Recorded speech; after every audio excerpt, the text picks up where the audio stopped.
Welcome back, everybody, to Neutrality Studies. I am joined today by my two wonderful colleagues, Dr. Arta Moeini from the Institute for Peace and Diplomacy, and Lasha Kasradze, who's been here with me on the channel many times, and I'm pretty sure you know him. He's from Georgia, and Arta, you are working from North America. Welcome to both of you. Thank you very much. Good to see you again. Twice today. Yes, in succession. And Arta, I would like to start with you. You wrote a piece recently published on Unheard entitled "The Dangerous Martyrdom of Khamenei. His Death Will Strengthen Tehran." Can you give us a little bit of your analysis about the piece, but in general, where we stand today on this March 25th in the US-Israel-Iran war? Yeah, thank you. So the piece was written basically the day after Khamenei was hit and died, and so it was very fresh at the time. And my interpretation was that this was going to strengthen the regime, that it was going to turn him into a martyr, a kind of a new kind of saint, and that is going to recharge and refuel the Iranian sort of ideological capital for the regime, in fact, and actually going to strengthen the Islamic Republic rather than make it topple. I think the Americans especially had this idea of the Venezuela option, that they're going to decapitate, and after the decapitation, they're going to get someone that was going to be friendly and was going to accept the U.S. red lines, which means that they were going to join the US bloc and everything would be great. And that's how it was told to President Trump, that basically you're going to have a great win and you're going to end this pariah that we have had over the past 47 years. And so it's all going to be great. Obviously, that's not how it turned out, namely because the Islamic Republic is or has been a modern total state. It has been a systematic entity. It has had parallelisms. It has had multiple redundancies. It has a horizontal layering, which means that there are various institutions that work through the system and government. And there's the IRGC, that's a very powerful entity. Then there are the various other entities like the bonias, which are the foundations that are connected with the economy and the political system. So you have a multi-layered system, and it's not a personalistic system. And the United States and the leadership thought that they're going to have either a Venezuela situation or kind of like a Saddam situation. Like basically, they're going to remove what they call the Ayatollah. Right? There's one person, and then you're going to have the collapse of the regime. You're going to have a regime collapse, or at least a regime change. Now, they weren't prepared for a long attritional war, and instead that's what they got. Iran had threatened beforehand to have a regional escalation, and it was able to immediately hit all of the US bases in the region. It didn't really spare any place, and its strategy was clear from the very beginning. It did what it had promised to do. It started hitting the radars. It started to try to blind the US and the Israeli sort of defenses and overwhelm them, not overnight, but in time, by trying to basically throw a lot of stuff at them, knowing full well that their interceptors are going to run into full limitations and they're going to run out. And so now, after 2, 3, 4, now in the fourth week, but after 2 weeks, they had calculated from the 12-day war that the United States and Israel will have serious problems to deal with the Iranian ballistic missiles and drones. And the last thing I would say, and then we can have a discussion about it, is that this is not a new war. This is the continuation of the 12-day war. And it was paused and it was reignited. And the Iranians were always expecting for this to come back. They were expecting for the war to resume. And they had no illusions about that. But once the war happened, even though the war tactically looks great for America, tactically they were able to do whatever they wanted to. They hit whatever sites they want. They do have corridors of air superiority. But in practice, strategically speaking, the actual gains from the war it has been a Pyrrhic victory, if anything, for the United States. It's actually gained leverage, strategic leverage to Iran, to Tehran, giving it things that it didn't have before it, a control over the Strait of Hormuz, a disruption to the global economy as well as global energy networks that it's going to use as leverage, and for the first time ever is able to actually sell things, sell petrochemical products as well as its oil and gas to many countries without having to worry about the secondary sanctions which the United States sort of paused or terminated. So it's actually been a very costly but a very strategically beneficial war for Iran. So it's a very kind of questionable decision, a very reckless decision to do this war of choice. It is not in America's interest. We went into it because of Israel, because of Benjamin Netanyahu's personal agenda. And so it may very well tank the Trump presidency.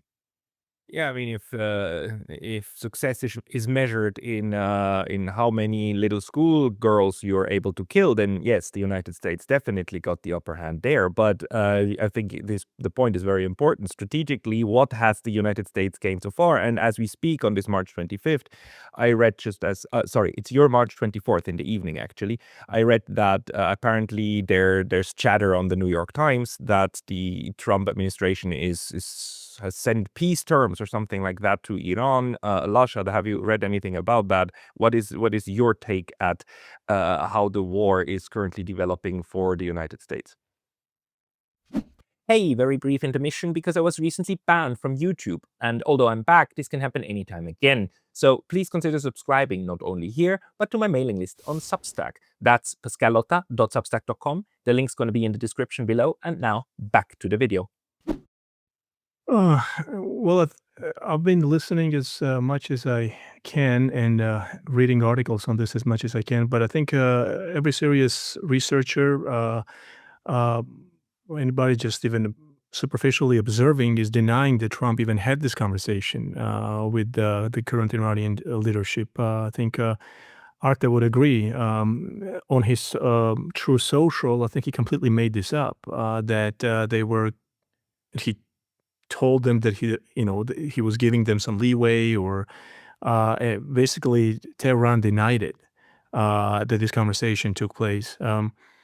But as to your question, sort of a broader question is where the United States is. It's we can go back to what Chief of Staff General Kane said and warned. Not to mention only a few days ago, some high intelligence officials who resigned, Cox, I think, or Fox, cannot recall the gentleman's name now, said that this war was a disaster for the United States, was going to be a disaster, and that nuclear program, I think, was eliminated already. And that Iran, this time around, would not just let this bombardment go. And there were warnings, coming out of intelligence community to the administration that this was going to be a quagmire for America. Hence, they resigned, or he resigned. And then again, General Kane's advice was ignored. And now Trump finds himself in this situation. If you recall, also about a week or so ago, South Korea and Japan were asked to give back some weapons. Just imagine this is tremendous. This is very embarrassing, because there is a scarcity of a military arsenal that the United States needs, and so now the question is, this time around, are they going to finish the job, whatever that means? Every expert, anybody, any article you read, if you must dismember Iran, and if you must just blow up the entire state, you have to have boots on the ground. And is America politically in the mood to do this? And I highly doubt that it is. And Trump, I think, knows this. Trump understands this. Again, I want to give benefit of the doubt to the president of the United States, because had it not been for certain powers, he probably would have avoided this war. Let's recall his disposition towards Putin and the whole Ukraine saga. Instinctively, this is not the president who wants these, wars. Although that argument is becoming weaker and weaker as each day and week passes by us. So I think this is another headache. And what is America getting out of it exactly? Are there strategies out there? I was just thinking, just to follow up on Arta's point briefly, this is what strategy is. I mean, Edward Luttwak was talking about this in his famous books, how you have to go to great lengths, even though you are experiencing enormous damage in terms of your sovereignty, your domestic infrastructure, your economy. There is some upper hand that Iran has, that strategic upper hand, Strait of Hormuz, etc., that it can use, even though it's experiencing sort of this higher, much superior military power coming after it.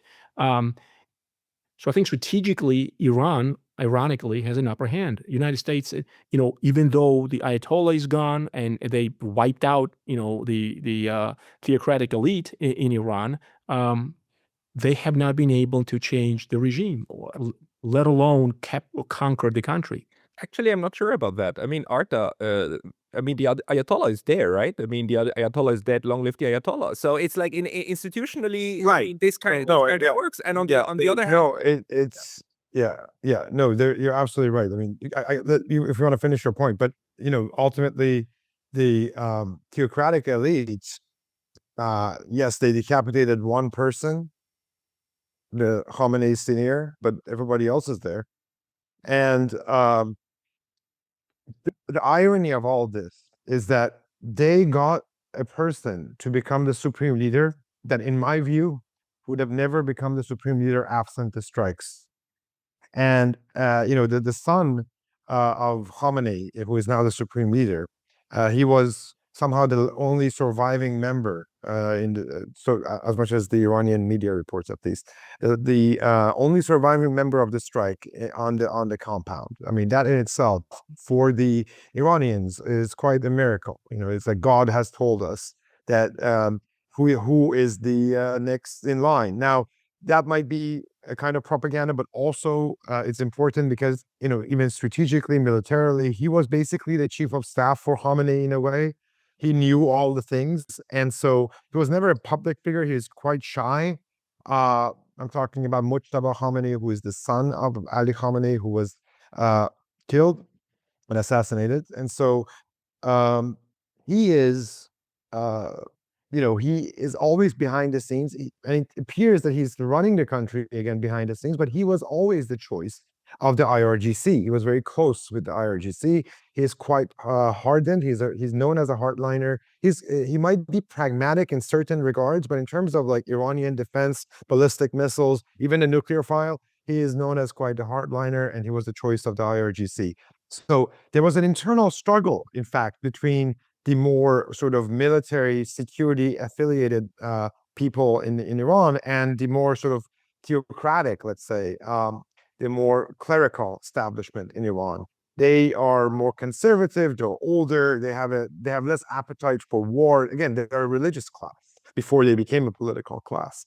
And so this appears to have made the balance. And Khamenei was again, the Iranian system, for those who are listening, it was never a monolith. It was never a personalistic system where it was ran by an authoritarian one-person leader kind of figure.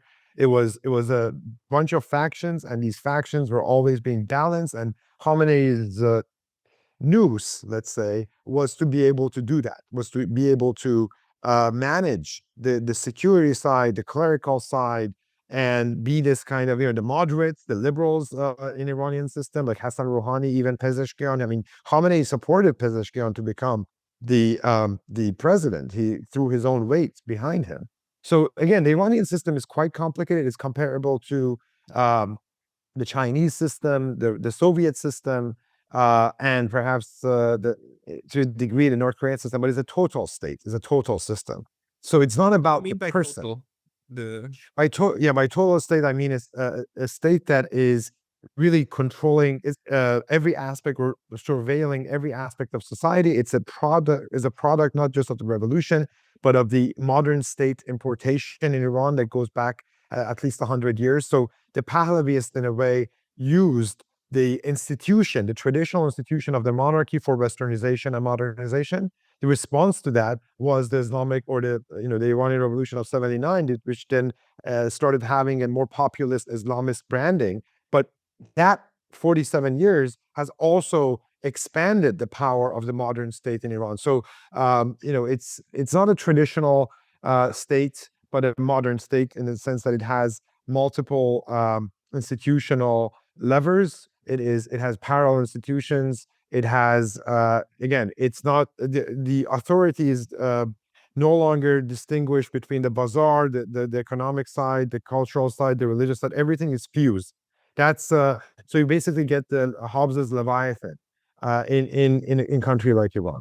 May I just ask, because I'm very interested in this, how much leeway is there, though? I had dinner the other night with a very close Iranian friend, and he wanted to bring me Iranian wine. Couldn't get it, but he was talking about it, and I was surprised and said, like, "Oh, Iranian wine? I thought, Muslim country. I mean, why do you produce wine?" And then he looked at me and told me, "Look, Pascal, winemaking, especially in the north, is much older than Islam." So Right. they were And also in the careful about that. So Yes, also how in the much south. also in the south? So how much leeway is there actually for society and these institutions in between, like all of the rules and regulations to do their thing and to live, as and thereby be resilient against something like these attacks that are coming now? Are you talking about the resilience against the U.S.-Israeli attacks, or are you talking about the internal dynamics? Because those are two different situations. So when you're talking about the domestic side, if we can pull back a little bit, Iran is a deeply polarized society at this moment. It has that liberal, westernizing side that we were just in Georgia with Lasha a few months back, and it has very much of that sort of character. It's a very Georgian type of, not religious very much. Not people are open. They drink. They don't identify as a Muslim state or as a Muslim people. And then you have the very Islamic part of society. So and then these two sides really live in two different ontological worlds. They don't see eye to eye. That's why you do have these rifts that Israel and Israeli propaganda tries to sift through and break. And that was the basis of the protests that you see. The kind of why they turn deadly is because they use the more urban, bourgeois, westernized population against the state. But my point is that the state in Iran always was a bureaucratic, deep state like the Chinese state. The Persian state is very deep and old. But the modern state has a very different characteristics, drawing authority from various different dimensions, from the cultural elements, from the economic domains, from the religious domains, and fusing, concentrating all of that within this paradigm of the state. And then the state is everywhere. It's not a person. So no matter how many people you kill, you're going to have this thing called the Iranian state. And the Iranian state, even if you collapse it, again, that's why I go back to the other examples of modern states that we have had. It will, continue in an insurgency and then come back. It will be very hard to change the state, the government in Iran, to do a regime change absent elite buy-in. If you can have change, but you will have a change in a sense which would be more like how Deng Xiaoping changed China after Mao. It's a very different society in China today. 1979, they changed, right? There was a big Yes. change. So, and that worked because you had elite buy-in back in 79? Oh, no. I'm talking about today. So the Iranian state was a semi-finished project. Since 79, it has become a modern total state. It was a pseudo-modern state by 79. And because of the fact that it was personalistic, it was only related to the Shah and Shah's own personal power, a modern revolution. I think the greatest in terms of the largest revolution of the 20th century happened in Iran. It was a populist revolution. It was a sovereigntist revolution. It demanded to be independent from the West and East, basically the two blocs, the Soviets and the Americans. And from the very beginning, it found itself in a clash of civilizations of sorts with especially with America, because America had invested in Iran being a part of its security arrangements. And so that's how everything changed. The Iranian state, since 79, under these both Khomeini and Khamenei, became more and more institutionalized and systematized, to the point that, again, people talk about the theocracy in Iran. My argument is always that they're not a theocracy. They're actually a very modern state, and they're a Caesar or Papist regime. So they use it's the political authority that is using that's using the religion almost like the Hobbesian head of state, rather than a Vatican situation in which the clerical, the power of politics is used within the domain of the religious sphere. It's actually, if you think about it today, what Khamenei did is he, in a way, brought everything and politicized everything. This constant politicization of government, but then of life, is what I call the totalization of society. And this is something that's happening within Iran. So like you do have these institutions of the Shiite clerical establishment, for example, in Qom, but the Qom doesn't control Tehran. Tehran controls Qom. That's what we mean by power. Political power is sovereign and overarching over and controlling over the religious establishment. So this was the reason that Khomeini's ideological shift in Shiism is so important, because Shiism historically is quietist, like the Lutherans in Germany. They like Martin Luther. They would be saying like, you don't have to be involved in the political. The political is a temporal sphere. We are in this religious sphere and the religious plane.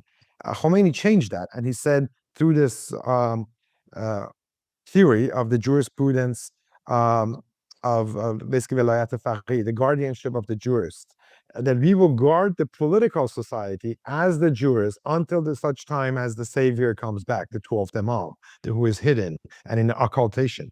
So this situation was provocative and heretical even to some Shiite. It was an innovation to many Shiite scholars and many Shiite ayatollahs. None of the ayatollahs, the main ayatollahs, none of them other than Khomeini accepted it. They saw it as breaking with traditions.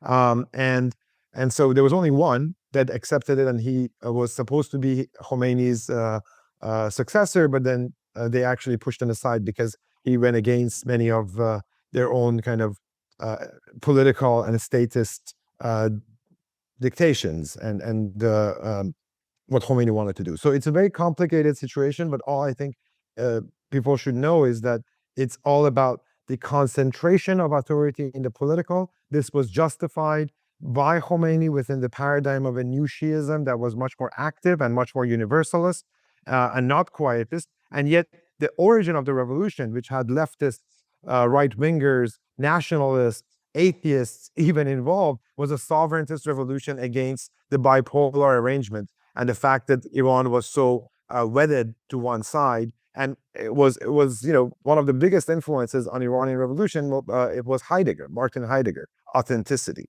So it's a very different circumstance. So that's why I say the revolution in Iran was misunderstood from the very beginning, and it continues to be misunderstood by both its defenders and its the opposition. Thank you, Arta. This is a lot of very, very valuable background information, really very, very much.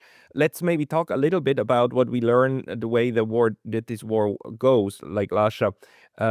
The French commentator Arnaud Bertrand made the point today or yesterday on Twitter that what is new about this war is that it's not developing the way that we've seen before. The United States has had a lot of wars in the region. It had a war to the right, to the west of Iran with Afghanistan, a lot of wars to the east.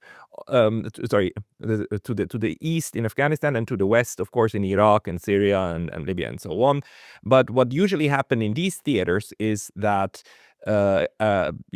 the attacked group has to retreat into guerrilla warfare. Also in Vietnam, it was guerrilla warfare against the United States because the US has such overwhelming power. Now, this time, it doesn't seem, after 1 month, it hasn't developed into that yet, right? The Iranians are striking back with very sophisticated weapons. There's no boots on the ground yet. What are you making out of this type of warfare that is more symmetrical, actually, much more symmetrical than other wars in the past? Well, I think that question is probably most appropriate for military strategists and experts. I can just give you my 2 cents on. I think strategically speaking, we know that so far Iran has had an upper hand because of its oil, because of its location, because of Strait of Hormuz and what it can do there. Even the Karg Island now is being talked about as being boots on the ground, Marines possibly being sent there. They're cautioning again Washington from doing that. So I think in that regard, Iran is experiencing an upper hand. Clearly, we know that it's a weaker power. That's the amazing part about this whole thing, and yet it's putting up serious resistance, and it can ruin the West's day, if you will, or America's day, if you will, at least for now. Psychologically, you want to think that how can America not win this, right? But then if you look deeper, you get a clearer picture as to why this can be a very complicated and lengthy process, could be for Washington. Mind you, nobody's helping. Would you agree with this? No, here we have the Gulf states. I mentioned that earlier, Pascal. Here we have the Middle East that's supposed to be of a vital national security interest for the United States. And then Washington, instead, Trump's White House looks like it's wiping its hands off of the Gulf states as Iran is bombing them. That's also sort of a paradox, because on the one hand, you're supposed to be protecting this region from anyone, let alone Iran. So to me, that's I have that question as to why this is being allowed. Second is, where is Europe on this? And I think the allies that Trump administration sort of destroyed its relationships with, one could argue strategically, Ukraine was done to weaken Europe, but I'm not going to get into all that right now. But be that as it may, we have not seen sort of overwhelming support, from Western powers and Western traditional allies. And I keep going back to the first Gulf War when Bush Sr. Prevented whatever the dynamics were behind the scenes, why as to the reasons why Saddam Hussein did what he did. They immediately nipped it in the bud.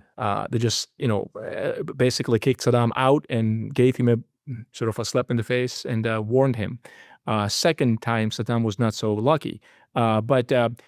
You're just looking at this very strange process where it's just Israel and the United States. And even Washington, I would argue, does not want this to continue. So that leaves Israel.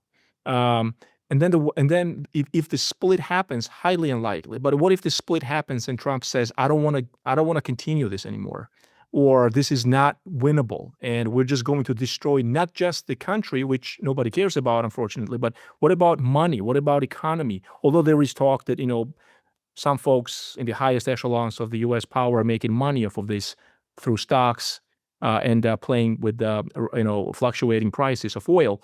Be that as it may, what is the sustainable way of moving forward? And then what is Israel going to do if abandoned, for example, quote unquote? Highly unlikely, again, but there was some conversation about Israel using the weapon against Iran. So this is a big mess, but the wider picture, as we've also know, right, that sort of lurks behind in the background is this also directed against China and Russia?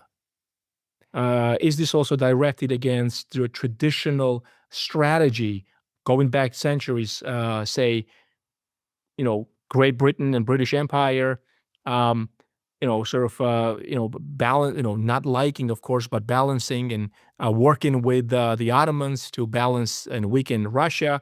Does it follow that whole philosophy of weakening, say, Catherine the Great's Russia that goes back to the Catherine the Great all the way to this day? Is this some sort of a grand strategy where Russia and China have to be weakened to the point where Israel and the United States, and then, Brussels will follow, will control the region?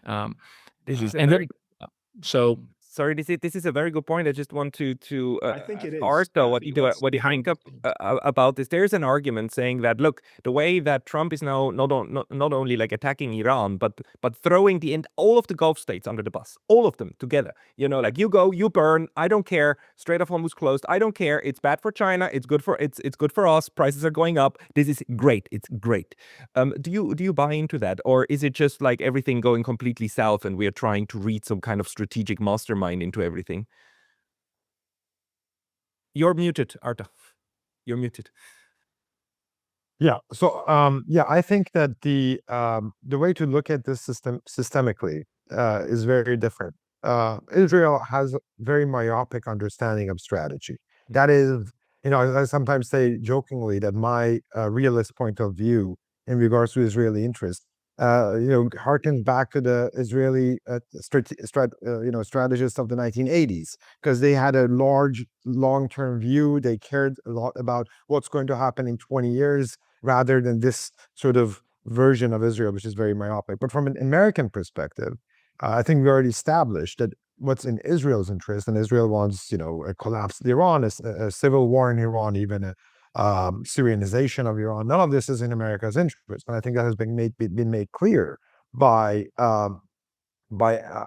American various American sources in the government by now, including Radcliffe, the head of the CIA, including people who left the administration, such as Joe Kent, who heroically resigned over the debacle. And so there's a lot of disagreement within the administration about what the purpose of this action is, because again, we went into it, I believe, willy-nilly. We had a plan that was short-term. We didn't actually have this long-term plan. But from my perspective, putting it in the more historical systemic viewpoint, the unipolar moment started with the first Persian Gulf War in 1991. Right. It announced to the world that we are here as the unipolar state and nobody else can challenge us. And soon after, we had bases all over the Middle East. We also encircled Iran. We made everything very clear that we are the country that's going to protect everybody. That was the culmination of the Carter Doctrine. It was the idea that instead of actually focusing on the major historical natural states in each region that are the middle powers or the regional powers of those regions that have the historical task of balancing each other and stabilizing the region, we're going to start pumping money and have forward basing in many of these small, mostly artificial states that were created after World War II. And we basically inherited most of them from the British Empire, if you look at the states in the Persian Gulf. And we're going to basically project American power and project the American empire into all these different regions. So we have Ukraine in Eastern Europe, we have Taiwan in East Asia, we have a bunch of these states in the Persian Gulf, also Israel, which is one of those states that is definitely a smaller state that acted at least immediately as an outpost. So and it was considered sort of an American state in the region. So That picture, though, the 1991 picture, since we have had, the Serbian situation, Serbian bombing, the changes in the Russian posture, then obviously 9/11, 2003, the war in Iraq, 2008, the financial crisis, and then the writing has been on the wall for a while about the end of the unipolar moment. And I have written this, I've argued this, I think I've argued this to you before, that the Ukraine war was the first siren calls of the end of the unipolar moment. And that process pushed us into a great transition. And I now believe that this war, this second Iran war, if you start from the June 12th, the 12-day war in June, or if you see it as the third Persian Gulf War, this war in Iran, the US-Israeli war in Iran, is the rupture, is the culmination of the end. We are now in a different territory. And so we are seeing strategic adjustments that reflect that. One of them is, I think we can look strategically at the winners and losers. Israel sees any kind of weakening and instability in the region as a win. So that's a different kind of question. It's not very strategic, but it's how they see it at this point. But from the American perspective, Russia has been strengthened, right? We have allowed them to sell their oil at a much higher price. The whole idea of the sanctions is gone. Our outposts in the Persian Gulf have been decimated, and even more so than us. And by the way, the Strait of Hormuz is now in complete control of Iran, and this has never happened in modern Iranian history, because there was always the British Empire, and then the American Empire sort of inherited that, and so Iran never had this. Didn't want confrontation, was very reluctant to have a war, so this was never actually a possibility. But now, because of the fall of the unipolar moment and because of Iran's resistance and resilience, that new situation in the Persian Gulf has become a reality. But the biggest losers are the GCC Persian Gulf countries, and they're divided.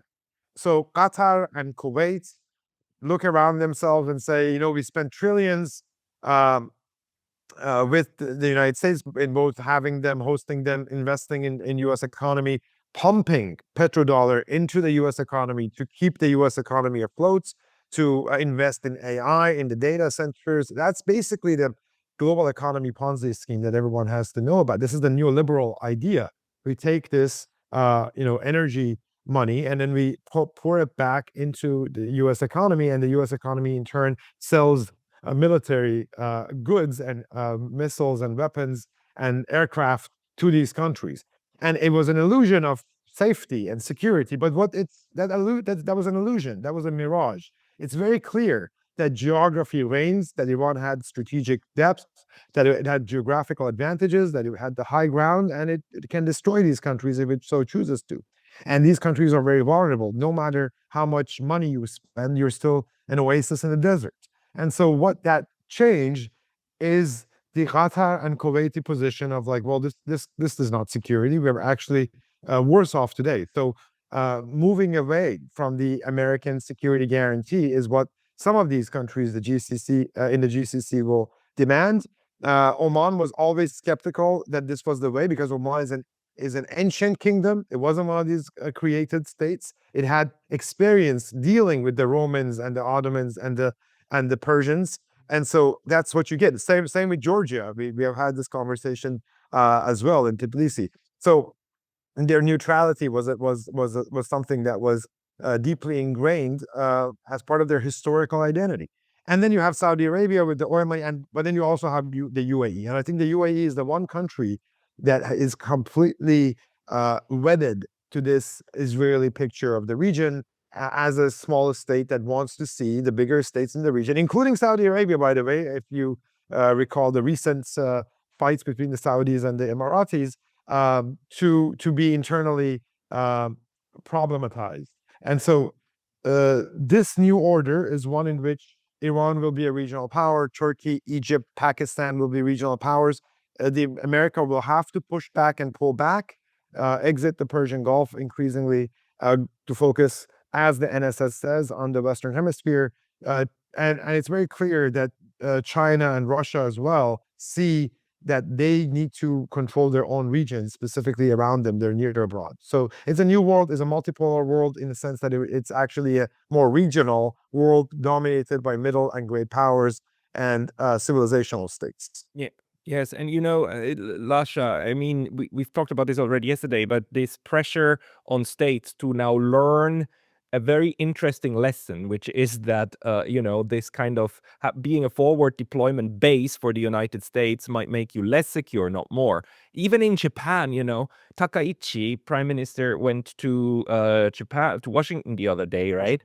And she came back and she was very proud to say, like, look, I explained to the President of the United States that we have an Article 9 in our Constitution which forbids us from deploying troops outside of Japan, while she internally is the person who wants to change that. But I think the penny finally dropped that article can actually also be used strategically in order to kind of not be too much entangled. And Lasha, like in a way, isn't this the learning outcome of Georgia back in 2008? I mean, what happened and how Georgia was at the brink. I mean, Tbilisi was at the brink of being invaded, and that is not security, right? Can you speak to that? Yes, absolutely. Yeah, I was going to say that we talked about this earlier, partially, right, about some of the points that Arta made. Yeah, look, and when we talked about it, I remember saying that I attribute the Georgia's sort of choice of not getting getting involved in this whole liberal internationalist ideology and propaganda anymore, being due to the fact that international system has changed. So from to a large extent. But just quickly, I wanted to also talk about what Arta said earlier about when this started. I would actually go back to 2008 when during the Russia's invasion of Georgia, during the 5-day war, and then we remember 2014 followed Maidan revolution, that horrible act, both very tragic, horrible acts, and then 2022 February we have the invasion of the special military operation.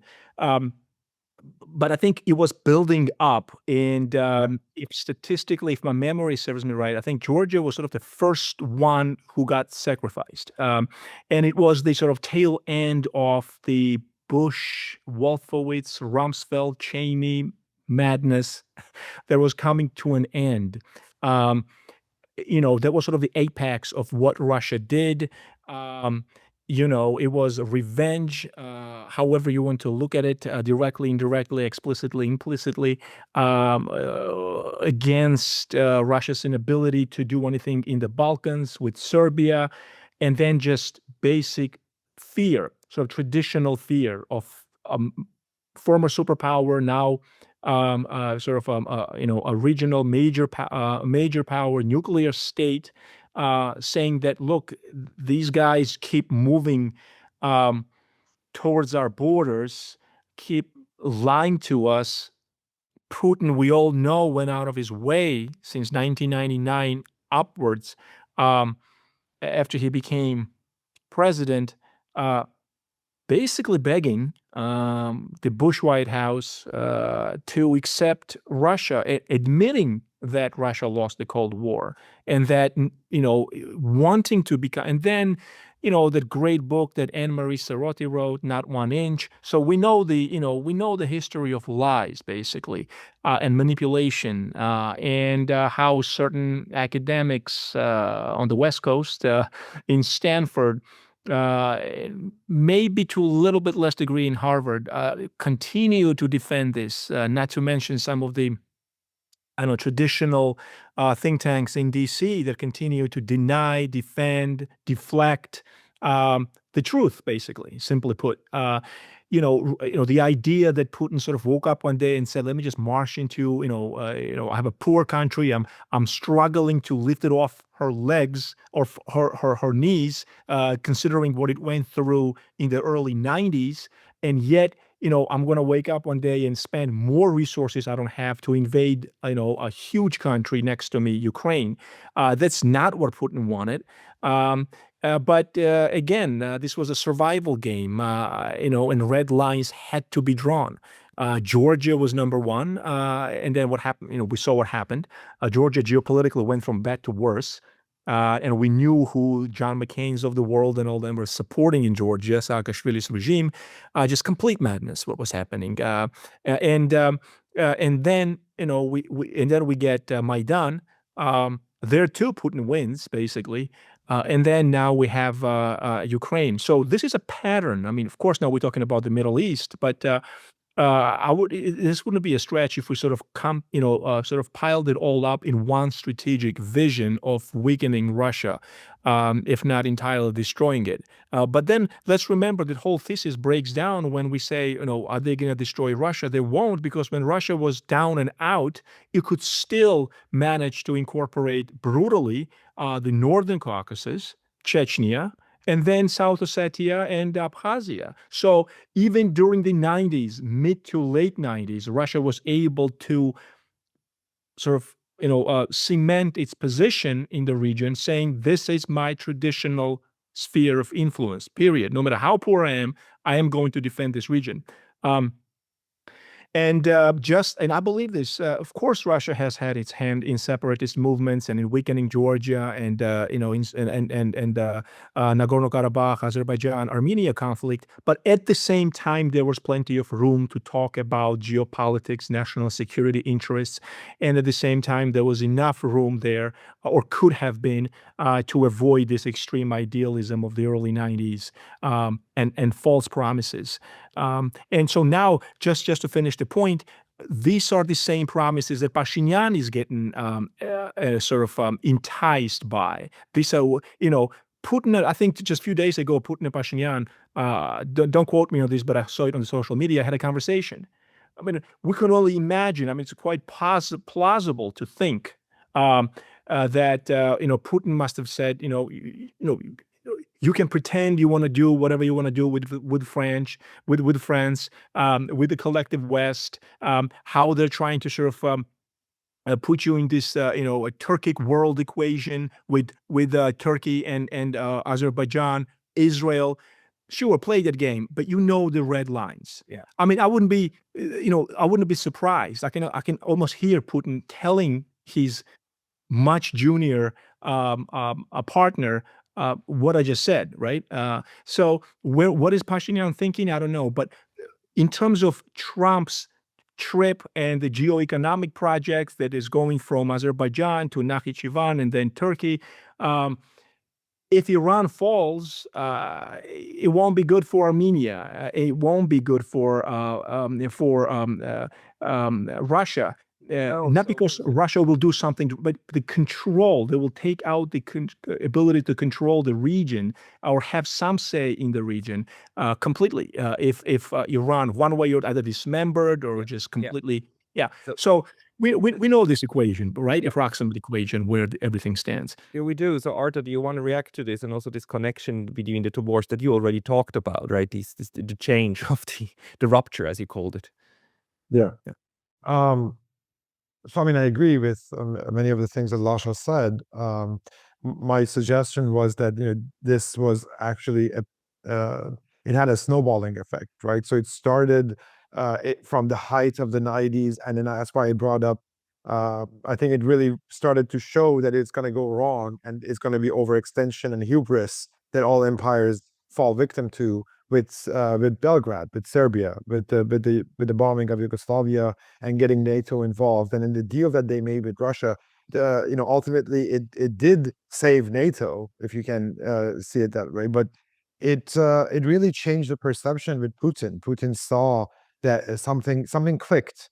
Yeah, because I always say that Putin is like many of these states. And their statesmen and leaderships, they are fundamentally liberals. Putin wanted to get along with the West, wanted to join.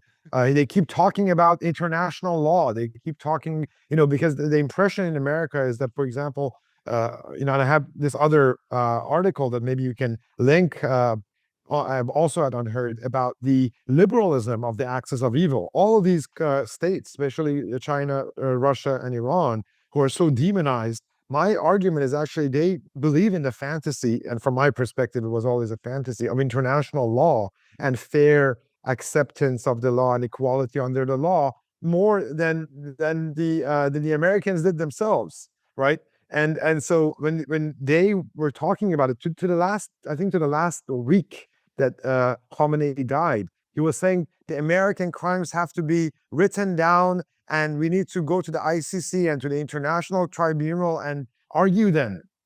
So this belief in this international legal framework as a fair entity is something that really spans all of these adversarial, supposedly anti-Western states. But it's interesting because when systemic collapse happens, it's the United States itself with Israel that is dismantling that international regime that it created itself. And the illusion of the fairness, which was always an illusion, went away. But now America very openly says, you know what, we want to just take the Hark Island because it has oil. It's like all the things that leftists would say for a long time. This is all about material gain and resources. It's become this sort of a cartoonish caricature of this, and it's so I do believe that we are moving towards that, but it's partly because of the fact that America, under liberal internationalism and then under a kind of globalism that doesn't care so much about democracy or the international rules, just wants to project force and dominate and be an intimidating, bullying power, sort of gunboat diplomacy around the world. It kind of tries to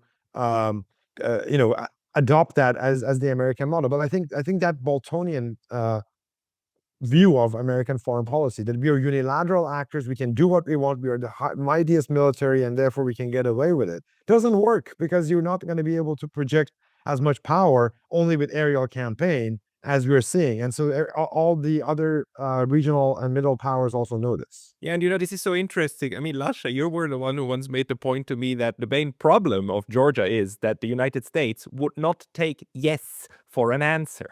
It's like how much ever Georgia tries to please the United States is never enough. You always need to go one step further. And that then, in the end, when you then implement these liberal reforms at home, you actually have to put somebody like Saakashvili into prison, right? You just need to root out the corruption, which actually fuels the part of adhering to these US-made rules. Just to finish off the discussion, your final thoughts, Lasha, 2 minutes, and then Arta. Sure.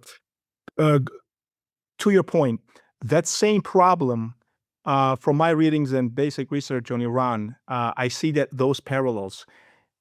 Let's just take, it goes back to the 1700s, but let's just take the 20th century. Hope that America would accept Iran, this exotic, country that makes wonderful Persian carpets, carpet diplomacy that was taking place in the early 20s, 30s, 40s. United States finally coming around the idea of exploring this mysterious kingdom. The idea that Turks were against Iran, Washington hated it as an anti-imperialist, anti-British imperial power that was itself forming, in the process of forming. And so there was this sort of soft power diplomacy that was taking place between the two countries that evoked feelings of sympathy for Persians. And then they finally started to come around and understand this region and the country. They say, history doesn't repeat, right? In philosophy and in political science as we know it, but it does rhyme. And we do see today, with in Georgia's case, for example, where, or Iran's example, where United States would send all these financiers to take care of Qajar, dynasties, incompetence and corruption, and clean up the house, so to speak. And some of those professionals from the State Department, Baskerville, I think Howard Baskerville, became this sort of idealist protector of Iranian culture, fighting for freedom-loving folk, basically, what Bush told us, the freedom-loving. And then when the 1906 constitutional revolution happened, that fella was fighting on the side of democracies, democratic forces within Iran, meaning against the Shah and against the autocracy. And he was being supported and called from Washington as, sort of our man in Tehran. Not to mention that he was turned into, not to mention, I'll just finish this in a second, not to mention he was turned into local hero. Very similar, I would say, sort of disposition of the neocons towards Georgia, freedom-loving folk. We're gonna have to let these people, bequeath these people their freedom, that they deserve. But at what cost? What are we talking about here? Just to be abandoned afterwards. So that's my rant. That was my final 2 minutes. Thank you for And, Lasha's final rant. Arta, your final rant. Where should I take this? I mean, look, I think ultimately, I just want to make it clear where we are in this war. I think maybe to go back full circle. The war did not and has not worked out the way that anybody expected it to be. This was believed to have been a costly intervention, or as Trump has it, excursion or incursion, whichever one it is that he mistakenly said. But it was, it was never going to actually produce regime change. It was going to be very costly. And now he finds himself in a very